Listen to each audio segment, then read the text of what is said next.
Every year, New Hampshire lawmakers make choices about what our state values and invests in. That's schools, childcare, housing, property tax relief, the roads we drive on, the communities we call home. And this year, instead of making greater investments in these important resources, lawmakers decided New Hampshire could afford another corporate tax cut.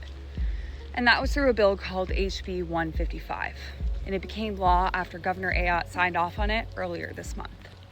But that's not the whole story, because this wasn't just another bill moving through the legislature this session. It was the latest example of an economy rigged to benefit the wealthy and well-connected at everyone else's expense.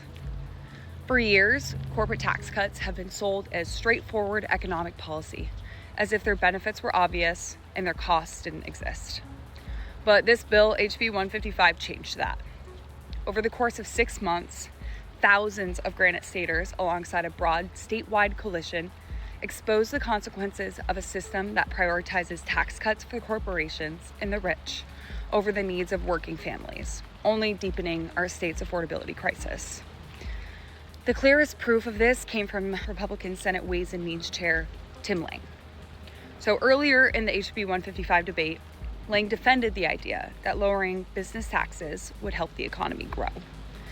But just months later, he acknowledged publicly that the largest benefits of HB 155 would flow to major multi-state and multinational corporations, and that the proposal would cost New Hampshire tens of millions of dollars every year. That was a complete 180, and it didn't happen on its own. It happened because people across the state organized. In fact, nearly 700 Granite Staters took action on this bill. Volunteers from 153 communities across the state contacted lawmakers, wrote letters to the editor, published in newspapers across the state. They testified, attended events, and brought this conversation into communities across New Hampshire.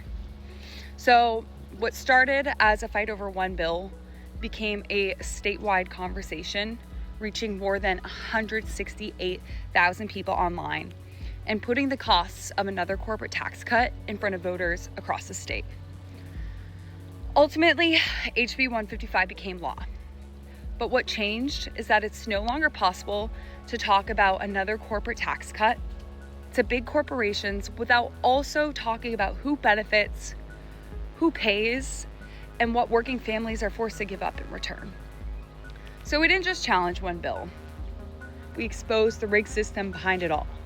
Because at the end of the day, an economy built for the wealthy isn't inevitable. It's the result of policy choices, and those choices can be changed.